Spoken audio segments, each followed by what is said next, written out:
السلام علیکم ورحمۃ اللہ وبرکاتہ۔ اور یہ ایک بات یہ بھی یاد رکھ لیں، اسلام زندہ ہوتا ہے ہر کربلا کے بعد۔ یہ خون مسلم رائے گا نہیں جائے گا۔ جہاں بھی نہتے اور بے قصور مسلمانوں کا خون بہایا جا رہا ہے، ہر قطرے کی قسم اسلام رنگ لائے گا انشاءاللہ العزیز۔ اسلام رنگ لائے گا۔ جس چیز سے تم خوف کھا کر بھاگ رہے ہو وہ تمہارے گھروں میں نظر آئے گا۔ جس قرآن عظیم کی توہین کرنے کی تم بات کر رہے ہو اور جہاں جلانے کی بات کر رہے ہو، ایک دن آئے گا تمہارے بچے بھی الحمدللہ پڑھ رہے ہوں گے۔ قرآن عظیم تمہاری زبانوں پر بھی گونجے گا، اس لیے کہ اقبال نے کیا ہی خوب کہا تھا، حرم کو مل گئے پاسباں صنم خانے سے۔ حرم کو مل گئے پاسباں صنم خانے سے۔ یہ رب تعالیٰ کا دستور بھی ہے، قدرت کا قانون بھی ہے۔ جب وہ اپنے حرم کعبہ کی حفاظت بھی کرانا چاہے تو بت پرستوں سے بھی حفاظت کراتا ہے، ان کے دلوں میں بھی ایمان پیوست فرماتا ہے۔ آج ان حالات سے اب جو ہماری ذمہ داریاں ہیں مسلمانوں کی، ظلم کے خلاف آواز اٹھانا ہر ایک مسلمان بچے کا حق ہے، بلکہ ہندوستان میں ہونے کے اعتبار سے، آزاد ملک میں ہونے کے اعتبار سے ہمیں آزادی نے اتنا پاور اور اتنا اختیار ضرور دیا ہے کہ ظلم کو دیکھنے کے بعد آواز بلند کرے۔ کسی نے پابندی تو نہیں لگائی، فریڈم آف ایکسپریشن میں لوگ گالیاں دے رہے ہیں اور ہم قتل و غارت کے خلاف بات نہیں کریں گے؟ ہاں، یہ اور بات ہے کہ ہیپوکریسی اور یہ ڈبل پالیسی ان کی ہزار چلنے دو۔ جس کو شاعر نے کہا تھا، وہ قتل بھی کرتے ہیں تو چرچا نہیں ہوتا، ہم آہ بھی کرتے ہیں تو بدنام ہوتے ہیں۔ اس کی گود میں چند دن بیٹھے، اس کی گود میں چند دن بیٹھے، اور تم نے جن جن کو مسیحا سمجھا یہ سب کے سب تمہارے لیے ظالم ہی ثابت ہوئے۔ آج تک تمہارے حقوق پر بات کرنے والی کوئی پارٹی تک نہیں نظر آتی۔ اسی لیے اپنی قیادت کو سمجھو۔ آج بھی اگر نہیں سمجھو گے، نہ سنبھلو گے تو مٹ جاؤ گے ہندی مسلمانوں، تمہاری داستان تک نہ رہے گی داستانوں میں۔ یہ آج میں کیوں کہہ رہا ہوں؟ اس لیے کہ ابھی بھی ہمارے درمیان لوگ یہ سمجھتے ہیں کہ راجنیتی کر رہے ہیں، پالیٹکس کر رہے ہیں اور یہ سیاست ہے۔ ہمیں ان تمام چیزوں سے کیا تعلق؟ اگر ہمارے حقوق محفوظ ہوتے ہم تو ان کرسیوں کی طرف دیکھنا بھی نہیں چاہتے تھے۔ اگر اسلام، قرآن، رسول پاک کی ذات اور مسلمانوں پر حملے نہ ہوتے، ہمیں ضرورت بھی نہیں تھی ان کی کرسیوں کی طرف دیکھیں۔ لیکن تم نے اقتدار کے نشے میں اب پوری قوم کو نہیں بلکہ پورے دین کو ہلانا شروع کیا، تو ظاہر سی بات ہے کہ ہم جیسے فقیر بھی میدان میں اتریں گے، اور پھر دیکھنا ایک دن وہ آندھی اور طوفان کی شکل اختیار کریں گے، اور بعد میں پھر تمہیں خبر ہوگی کہ ہم نے ان لوگوں کے ساتھ غلط کیا ہے، ظلم کیا ہے۔ اور میرے آقا صلی اللہ علیہ وسلم فرماتے ہیں تمام مومنین ایک جسم کی طرح ہے، ایک کو اگر درد ہو رہا ہے، تکلیف ہو رہی ہے تو تمہیں بھی بے چین ہونا چاہیے، بے قراری تمہارے اندر بھی آنا چاہیے۔ آج لوگ یہاں پر بڑی بڑی پارٹیاں اور بڑے بڑے خوشیوں کے ماحول میں تو جی رہے ہیں، لیکن ان کے گھروں کی ذرا برابر تمہیں خبر بھی نہیں، جن کے گھر اجاڑ دیے، ان کے گھروں کو جلا دیا گیا۔ کتنے چھوٹے بچے ایسے ہیں جو یتیم ہو چکے، اپنے ماں باپ کا سایہ ان کے سروں سے اٹھ چکا ہے۔ کیا ان باتوں کا درد ہمارے سینے میں نہیں آ سکتا؟ اور اگر درد نہیں آتا ہے تو پھر ایمان کی خیر مناؤ، اپنے ایمان کی خبر لو۔ مومن ہے تو دوسرے مومنین کا درد محسوس کرو۔ لوگ تو یہاں ایسے بھی حالات آ گئے، ایک مولانا صاحب مجھ سے کہہ رہے تھے کشمیر کا نام بھی لینا مشکل ہو گیا ہے۔ کیوں مشکل ہو گیا ہے؟ کیوں مشکل ہو گیا ہے؟ یہی دجالی میڈیا کی وجہ سے کہ انہوں نے بھونک بھونک کر کے کہا ہے کہ وہاں سارے آتنکوادی رہتے ہیں۔ ظالموں، تمہیں پتہ نہیں، وہاں جا کر کے تو دیکھو، وہ نہتے لوگوں کے اوپر جو اتنے دنوں سے کئی چیزوں کی بندشیں لگا کر کے ان کے جینا دشوار کر کے رکھا ہوا ہے، ان کے بارے میں کوئی بولنے والا تک نہیں۔ ان کو دوسرے ملکوں میں ہونے والا ظلم تو نظر آتا ہے، یہاں اپنے ہاں جو لوگ آتنک مچائے ہوئے ہیں ان کے خلاف کوئی بولنے والا نہیں ہے۔ کیوں یہ ہیپوکریسی مچائے ہوئے ہو؟ یہ میڈیا والوں سے بھی میں کہتا ہوں، کیوں اس طرح کی ڈبل پالیسی کرتے ہو؟ کیا ہم سیکنڈ نمبر کے شہری ہیں؟ مسلمانوں کا کوئی یہاں پر بلیدان نہیں رہا ہے، کوئی حصہ نہیں رہا ہے؟ آخر تم چاہتے کیا ہو ان مسلمانوں سے؟ کہ روز بروز کا یہ ظلم، روز بروز کی یہ کہانیاں، روز بروز کی یہ داستانیں، اور اوپر بیٹھے ہوئے حاکموں کو اس کی خبر تک نہیں ہے؟ ایسا کیسے ہو سکتا ہے؟ ہمارے پی ایم سے تو ہم نے بہت پہلے یہ سنا تھا کہ کوئی کتے کا بچہ بھی اگر گاڑی کے نیچے آئے تو ان کو تکلیف ہوتی ہے، اور انسانوں کے بچوں کی کوئی تکلیف نہیں۔ اتنے قتل ہو گئے، اتنے مارے جا رہے ہیں، اس کی کوئی تکلیف نہیں۔ روکنا چاہے تو یہ حکام روک سکتے ہیں سختی کے ساتھ، ہمیں پتہ ہے۔ حکومت چاہے، پرشاسن چاہے، پولیس چاہے تو یہ ساری چیزوں کو روک سکتی ہے، فساد نہ مچایا جائے، اور آتنک کے ذریعے سے کسی کا بھلا نہیں ہونے والا۔ وہ بات یاد رکھو، لگے گی آگ تو آئیں گے کئی مکان زد میں، یہاں ہمارا ہی مکان تھوڑی ہے۔ ظاہر سی بات ہے، نفرت کی آگ جب جلے گی تو ہر جگہ یہ آگ پھیلے گی، اور نہ جانے کتنے بے قصور لوگ اس آگ میں جائیں گے۔ بڑے بڑے لوگ اپنے محلوں میں راج کریں گے اور یہ شہر کو جلتا بجھتا دیکھتے رہیں گے، لیکن اس میں وہی لوگ جلیں گے جو جذباتی ہوں گے۔ کبھی باہر آئے اور کمزور قسم کے لوگوں کو پکڑ کر کے مار دیا جائے گا، ادھر بھی ہوگا ادھر بھی ہوگا، یہ ظلم چلتا رہے گا۔ اسی لیے امن و امان کی بات کرنے والوں سے میں کہتا ہوں کہ دونوں طرف اپیل کی جائے، ایسا نہیں کہ صرف مسلمانوں کو 144 لگا کر کے بند کریں اور کہیں کہ آپ باہر نہ نکلیں، حالات خراب ہیں۔ ان لوگوں سے بھی کہا جائے جو فاشسٹ تنظیمیں ہیں، جو کھلے عام نعرے بازی کرتی ہیں، ان تنظیموں کو بینڈ کیا جائے جو ریلیوں میں کسی مذہب پر حملہ کرتی ہیں۔ آج دیکھیں یہی تو اسلام ہے۔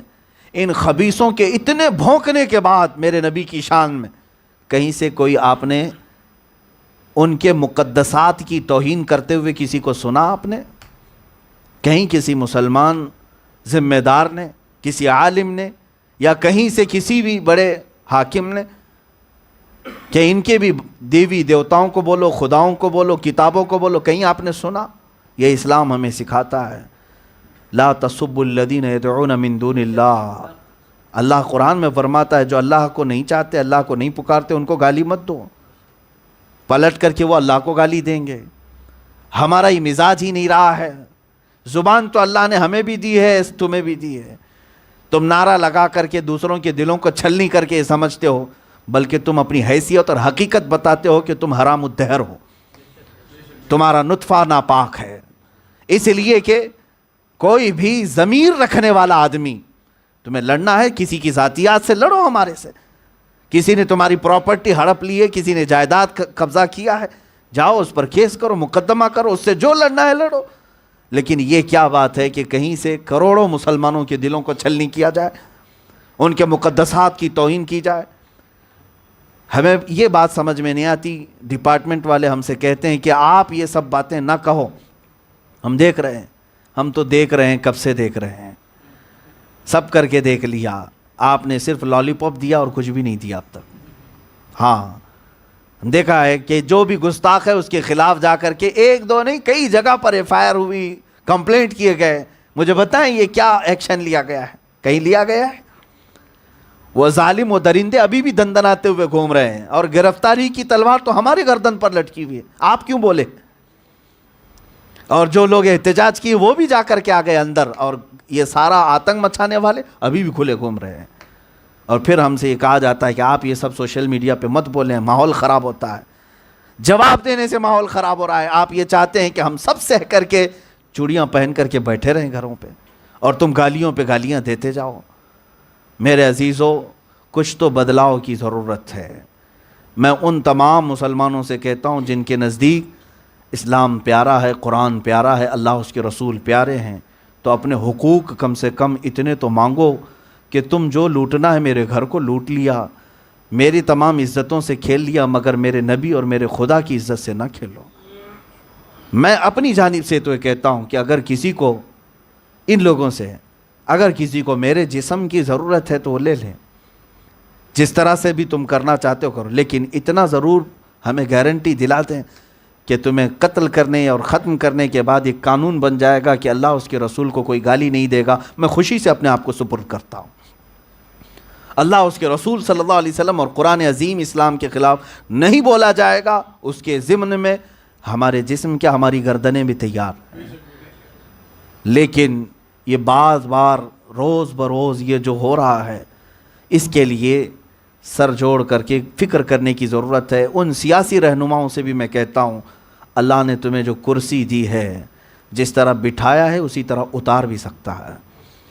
تمہیں آج ایسا لگتا ہے، پورے ہندوستان بھر میں مسلم لیڈر بھی ہیں، بہت سارے مسلم نیتا ہیں، ہر کمیونٹی کا جو لیڈر آتا ہے وہ اپنی کمیونٹی کے حقوق پارلیمنٹ میں کھڑے ہو کر کے مانگتا ہے۔ ان لوگوں کو کیا کون سی چیز مانے ہے؟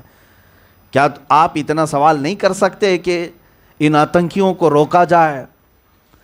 انہی باتوں کو میں آپ کے سامنے رکھا، یہ میرے جذبات تھے۔ اب حل صرف یہ ہے، اے مسلمانوں بیدار ہو جاؤ، اٹھو وگرنہ حشر نہ ہوگا، پھر کبھی دوڑو کہ زمانہ چال اپنی چل گیا۔ تمہیں کرنا یہ ہے، قوت عشق سے ہر پست کو بالا کر دے، دہر میں نام محمد سے اجالا کر دے۔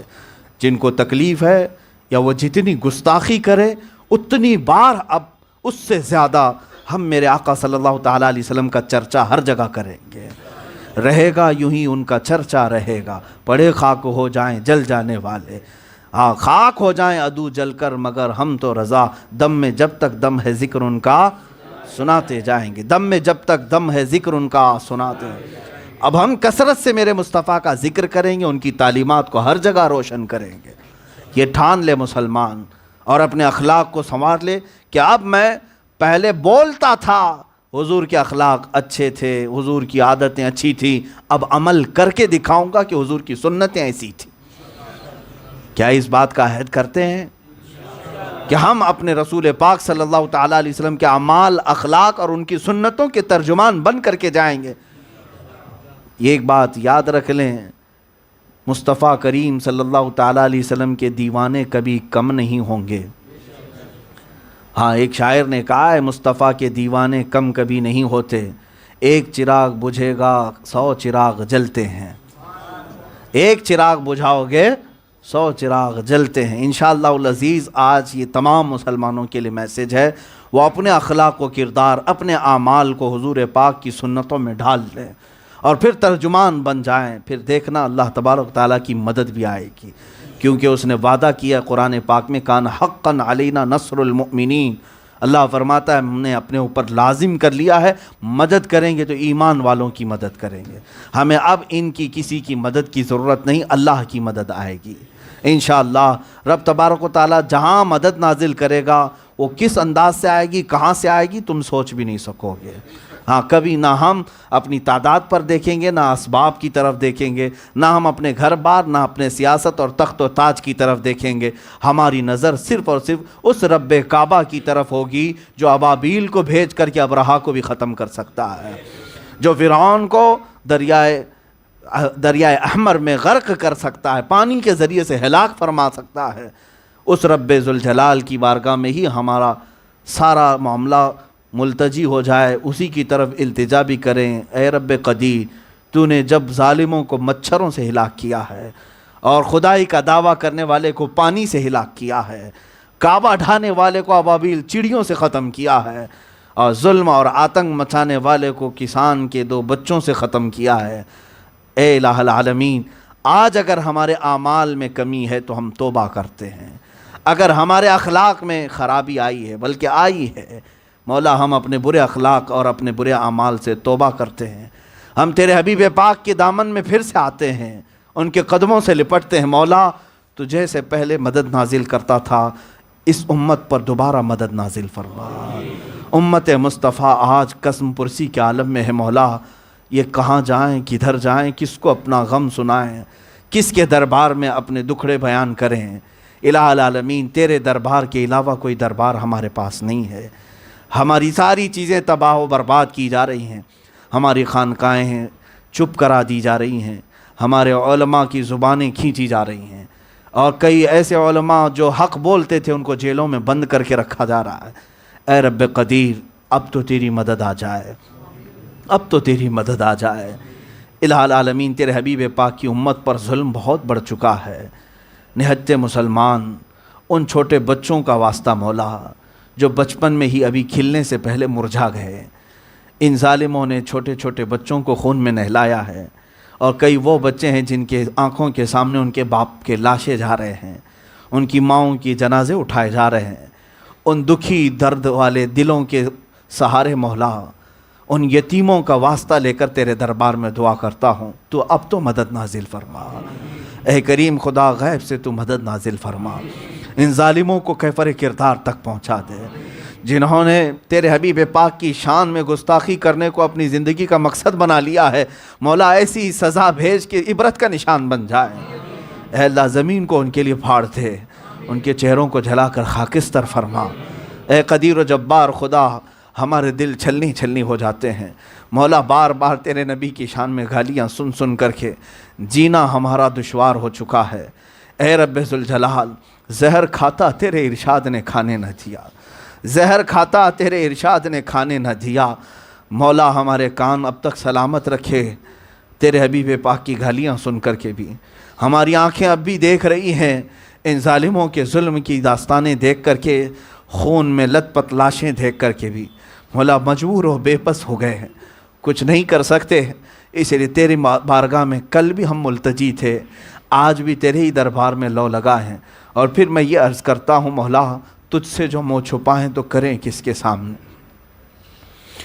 تجھ سے جو منہ چھپائیں تو کریں کس کے سامنے، کیا اور کسی سے توقع نظر کی ہے؟ مولا کریم ہے تو، کرم فرماتے، رحیم ہے رحم فرماتے۔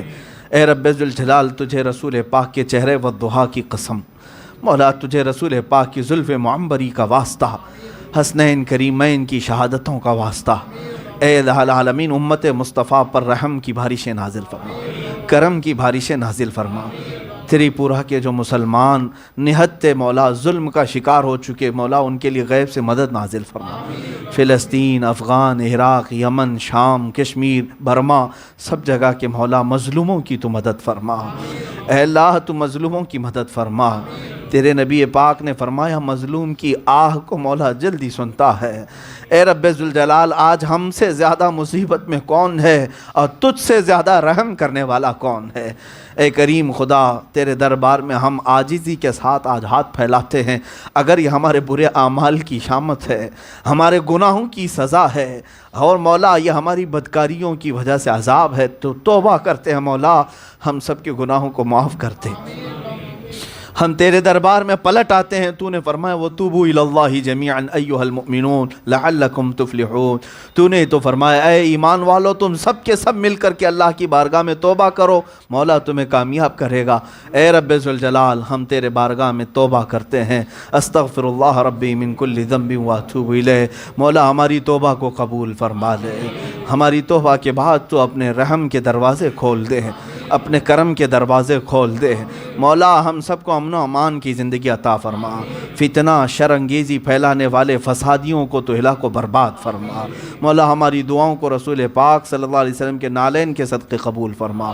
وصلی اللہ تعالی علی خیر خلقی محمد وآلہ واصحابہ اجمعین، وآخر دعوانا الحمد للہ رب العالمین۔ السلام علیکم۔